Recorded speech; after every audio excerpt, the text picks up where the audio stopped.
Hi all, welcome to Eagles. മക്കളെ, ഇപ്പൊ +2 ഒക്കെ കഴിഞ്ഞു അല്ലെ? ഇനി നമ്മൾ പറഞ്ഞ പോലെ 10ാം ക്ലാസ് കേട്ട പോലെ അടുത്ത നിങ്ങളെ കരിയർ ലൈഫിലേക്ക് നിങ്ങൾ കാലെടുത്ത് വെക്കുന്ന ഒരു സമയമാണ്.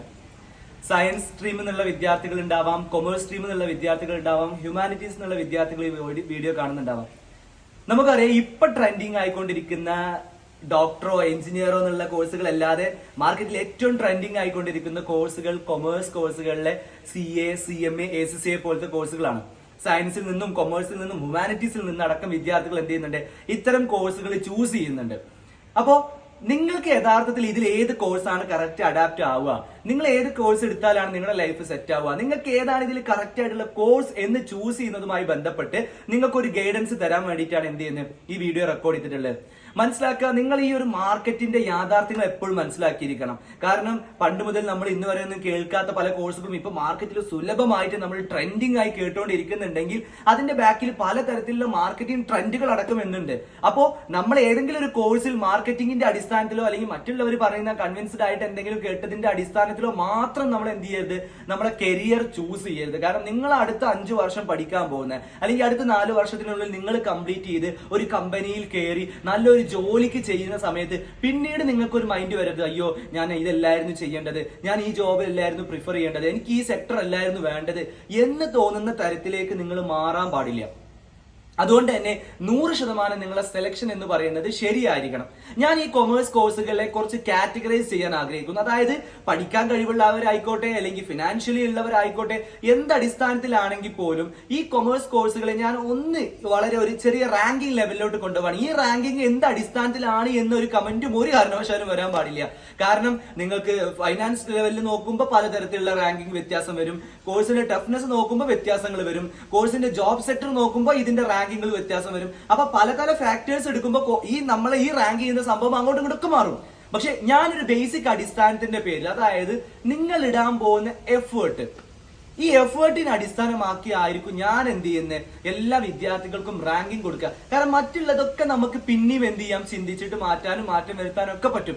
പക്ഷെ ഈ എഫേർട്ട്, നിങ്ങളെ കഷ്ടപ്പാട്, നിങ്ങളെ ആത്മാർത്ഥത, നിങ്ങൾ ഇതിനു വേണ്ടി പഠിക്കാൻ ചെലവഴിക്കാൻ പോകുന്ന സമയം, നിങ്ങളെ ഡെഡിക്കേഷൻ, നിങ്ങളെ മൈൻഡ് സെറ്റ്, ഇതൊക്കെയാണ് യഥാർത്ഥത്തിൽ എന്ത് ചെയ്യാൻ പോകുന്നത് ഈ സക്സസ്, ഏത് കോഴ്സ് എടുത്താലും നിങ്ങളെ സക്സസ് ആക്കാൻ സഹായിക്കുന്നത്. അപ്പോ ഇതൊക്കെ അടിസ്ഥാനമാക്കി നിങ്ങളുടെ എഫേർട്ട് എന്ന് പറയുന്ന ഒരു വാക്കിലേക്ക് കൊണ്ടുവരികയാണെങ്കിൽ ആദ്യമായിട്ട് നിങ്ങൾക്ക് ഏറ്റവും കൂടുതൽ എഫേർട്ട് ഇടേണ്ടതും ഏറ്റവും കൂടുതൽ പ്രിവിലേജ്ഡ് ആയിട്ടുള്ള ഒരു കോഴ്സുമായിട്ട് നമുക്ക് റാങ്ക് ചെയ്യാൻ പറ്റുന്നത് CA, ചാർട്ടേഡ് അക്കൗണ്ടന്റ് തന്നെയാണ്. അത് ഇന്ത്യൻ CAക്ക് ഇത്രയും വാല്യൂ വരാനുള്ള കാരണം CA ഫിനിഷ് ചെയ്യുന്നത് വരെ, ഇന്ത്യൻ CA ഫിനിഷ് ചെയ്യുന്നത് വരെ 3 ലെവലുകളിലായിട്ട് നിങ്ങൾ എന്ത് ചെയ്യേണ്ടി വരും, നിങ്ങളുടെ കഷ്ടപ്പാടുകൾ ഡബിൾ ചെയ്യേണ്ടി വരും. അതായത് ഇന്ത്യൻ CAക്ക് ഫൗണ്ടേഷൻ, ഇന്റർ, ഫൈനൽ ലെവലുകളാണ്. അപ്പൊ ഫൗണ്ടേഷനിൽ ഇട്ട് നമ്മൾ എഫേർട്ടിന്റെ 4 മടങ്ങ് എഫേർട്ട് എന്ത് ചെയ്യണം, ഇന്ററിൽ ഇടണം. നമ്മൾ ഫൗണ്ടേഷനിൽ ഇത്രയും കഷ്ടപ്പെട്ടല്ലേ, ആ കഷ്ടപ്പാട് വെച്ച് ഇന്റർ പഠിച്ച് പാസ്സാൻ പറ്റില്ല. അതിനേക്കാൾ 4 മടങ്ങ് കഷ്ടപ്പെട്ടാലേ ഇന്റർ പാസ്സാവുള്ളൂ. എന്നാൽ ഇന്ററിൽ ഇടുന്ന കഷ്ടപ്പാടിന്റെ അതേ എഫേർട്ട് ഇട്ട് കഴിഞ്ഞാൽ, അതിനേക്കാൾ 4 ഇരട്ടി കഷ്ടപ്പാട് ഇട്ട് കഴിഞ്ഞാൽ ഫൈനലിൽ എന്ത് ചെയ്യാൻ പറ്റുള്ളൂ, ക്ലിയർ ആകാൻ പറ്റുള്ളൂ. പക്ഷെ ഇതിന്റെ ഏറ്റവും ബെനിഫിഷ്യൽ ഓറിയന്റഡ് പോയിന്റ് എന്താന്ന് വെച്ച് കഴിഞ്ഞാൽ, ഒരു as A Indian chartered accountant ആയിട്ട് നിങ്ങൾ പുറത്തിറങ്ങി കഴിഞ്ഞു കഴിഞ്ഞാൽ നിങ്ങൾ എത്ര കാലം ഇന്ത്യയിൽ ജീവിക്കുന്നോ നിങ്ങൾക്ക് അത്രയും കാലം നിങ്ങൾ ഒരു മെമ്പർ ആയിട്ട് ക്വാളിഫൈഡ് ലൈസൻസ് ഉള്ള ഒരാളാണ്. ദാറ്റ് മീൻസ് നിങ്ങൾക്ക് ആരോഗ്യത്തിന് പ്രശ്നമാണ്, അല്ലെങ്കിൽ നിങ്ങൾക്ക് പ്രയാസകരമായിട്ട് വർക്ക് ചെയ്യാൻ പറ്റാത്ത ഒരു സിറ്റുവേഷൻ ആണ്, ഈവൻ നിങ്ങളെ ഒപ്പിന് എന്ത് ചെയ്യുന്നുണ്ട്, വാല്യൂ ഉണ്ട്. അതായത് നിങ്ങൾക്ക് ജസ്റ്റ് ഇപ്പൊ നമ്മൾ സാധാരണ ഒപ്പിട്ടാൽ പൈസ കിട്ടുന്നൊക്കെ CAക്കാരെ പറയെങ്കിൽ പോലും ഇപ്പൊ CEO ഒന്നും സൈൻ ചെയ്യേണ്ട ആവശ്യമില്ല. ഇപ്പൊ ഡിജിറ്റൽ സിഗ്നേച്ചറാ. നിങ്ങളുടെ പെൻഡ്രൈവ് പോലും സൈൻ ആക്കി മാറ്റുന്ന തരത്തിലേക്ക് മാറിയാൽ പോലും ഇൻകം ജനറേറ്റ് ചെയ്യാൻ പറ്റുന്ന സേഫ് ആകുന്ന ഏറ്റവും സേഫ് സോണിലുള്ള ഒരു കോഴ്സാണ് CA എന്ന് പറയുന്നത്. അത് ഫിനിഷ് ചെയ്യുന്നത് വരെ നമ്മൾ അതിനു വേണ്ടി നന്നായിട്ട് കഷ്ടപ്പെടാറുണ്ട്. അതായത് നിങ്ങളുടെ മൈൻഡ് സെറ്റ് ആണ് അതിന് ഏറ്റവും ഇമ്പോർട്ടന്റ് എന്ന് പറയാം. കാരണം 10-12 മണിക്കൂർ ഇരുന്ന് പഠിക്കാൻ തയ്യാറാണോ? നിങ്ങൾ +2 കാലഘട്ടം വരെ പഠിച്ചതൊന്നും നിങ്ങൾ അതിന് കമ്പയർ ചെയ്യരുത്. 70% മാർക്ക് ഉണ്ടായിക്കോട്ടെ, 50% മാർക്ക് ഉണ്ടായിക്കോട്ടെ. പക്ഷെ ഇനി മുതൽ അങ്ങോട്ട് നിങ്ങൾ കഷ്ടപ്പെടാൻ തയ്യാറാണോ? ഹാർഡ് വർക്ക് ചെയ്യാൻ തയ്യാറാണോ? 100% നിങ്ങൾ എഫേർട്ട് ഇടാൻ തയ്യാറാണോ? പാഷനേറ്റ്ലി നിങ്ങൾക്കൊരു CAക്കാരനായേ പറ്റൂ എന്ന ലെവലിലോട്ട് നിങ്ങൾ മാറാൻ തയ്യാറാണോ? എങ്കിൽ മാത്രമേ നിങ്ങൾ എന്ത് ചെയ്യാൻ പാടുള്ളൂ, CA എന്ന് പറയുന്ന കോഴ്സ് എടുക്കാൻ പാടുള്ളൂ.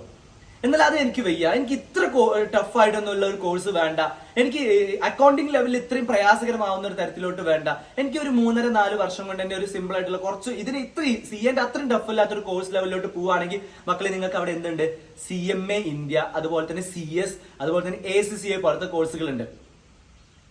അപ്പോ CMA ഇന്ത്യ എടുക്കണോ ACC എടുക്കണോ എന്നുള്ള ചോയ്സിലേക്ക് നെക്സ്റ്റ് വരികയാണെന്നുണ്ടെങ്കിൽ, കാരണം CA നെറ്റ് നിങ്ങൾ CA വേഴ്സസ് ACC എന്നൊക്കെ പലരും പറയും, CA വേഴ്സസ് CMA എന്നൊക്കെ പറയെങ്കിലും ഞാൻ അതിനൊന്നും CA മറ്റുള്ള കോഴ്സുകളുമായിട്ടൊന്നും കമ്പയർ ചെയ്യാൻ ആഗ്രഹിക്കുന്നില്ല. CA ആൾവേസ് എ കിങ്, അതൊരു കിങ് കോഴ്സ് തന്നെയാണ്. അതിനായിട്ട് നമുക്ക് ഒരു കാരണവശാലും മറ്റു കോഴ്സുകൾ കമ്പയർ ചെയ്യാൻ പറ്റില്ല. കാരണം എല്ലാത്തിനേക്കാൾ അപ്പുറത്തേക്ക് അതിന് നല്ലൊരു എമൗണ്ട് ഓഫ് എഫേർട്ട് കൊടുക്കേണ്ടതുണ്ട്. എന്നാൽ CMAക്കും ACCക്കും പ്രിപ്പയർ ചെയ്യുമ്പോൾ ഒരു വ്യത്യാസം എന്ന് വെച്ച് കഴിഞ്ഞാൽ, എല്ലാവരും വിചാരം CMA എന്ന് പറഞ്ഞത് അത്ര ടഫ് അല്ല, ഭയങ്കര കുറച്ചുകൂടി സിമ്പിൾ ആണ് എന്നൊക്കെ പറയുന്ന ആൾക്കാരുണ്ട്. നിങ്ങൾ ചിന്തിക്കേണ്ട കാര്യം, CAയും CMAയും തമ്മിൽ ഒരു വാല്യുവേഷന്റെയും അല്ലെങ്കിൽ എക്സാംസിന്റെ കുറച്ച് ലിബറൽ ആയിട്ടുള്ള വാല്യുവേഷൻ മാത്രമാണ് വ്യത്യാസം. ബാക്കിയുള്ള കണ്ടന്റുകൾ പഠിക്കാനും എഫേർട്ടുകളൊക്കെ സെയിം തന്നെയാണ്. എന്നാൽ CAന്റെ അത്രയും കോമ്പറ്റിംഗ് ലെവലിലുള്ള ഒരു എക്സാം എന്ത് ചെയ്യുന്നില്ല, CMAക്ക് നടക്കുന്നില്ല ഇപ്പോ. പക്ഷെ CMAക്കും അത്തരത്തിലുള്ള എക്സാംസുകൾ വന്നു തുടങ്ങി. അപ്പോ CMAക്കും നിങ്ങൾ പഠിക്കാൻ പോകുന്ന സമയത്ത് കുറച്ച് എഫേർട്ടുകൾ നിർബന്ധമായിട്ടും, CAന്റെ 100% എഫേർട്ട് ഇടുമ്പോൾ CMAക്ക് ഒരു 80% മിനിമം എന്ത് ചെയ്യേണ്ടി വരും, എഫേർട്ട് ഇടേണ്ടി വരും. എങ്കിലേ നമുക്ക് എന്ത് ചെയ്യാൻ പറ്റുള്ളൂ, CMA ഇന്ത്യയും ക്വാളിഫൈ ചെയ്യാൻ പറ്റുള്ളൂ.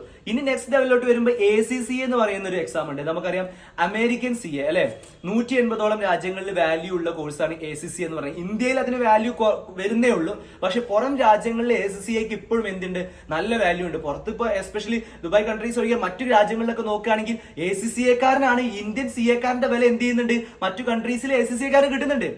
നമ്മുടെ ഇന്ത്യയിൽ ഇപ്പൊ ഏറ്റവും ടോപ്പ് ഫിനാൻഷ്യൽ പൊസിഷനിൽ ഒരു CFO ലെവലിലോട്ട് നമ്മൾ അപ്പോയിന്റ് ചെയ്യുന്നത് ഒരു CAക്കാരനാണെങ്കിൽ, മറ്റു കൺട്രികളിൽ മറ്റു രാജ്യങ്ങളിലൊക്കെ, ദുബായ് രാജ്യങ്ങൾ ഒഴികെ മറ്റു രാജ്യങ്ങളിലൊക്കെ നമുക്ക് എന്ത് ചെയ്യുന്നുണ്ട്, ACCക്ക് ഇന്ത്യൻ CAയുടെ അതേ വാല്യൂ കൊടുക്കുന്നുണ്ട്. പക്ഷെ ദുബായ് അല്ലെങ്കിൽ അത്തരം UAE പോലുള്ള എമിറേറ്റ്സുകളിലേക്ക് നമ്മൾ പോണ സമയത്ത് അവിടെ ACCക്കാരനും CAക്കാരനും കുറച്ച് വാല്യൂ കമ്പാരിസൺസ് ഒക്കെ നടക്കുന്നുണ്ട്.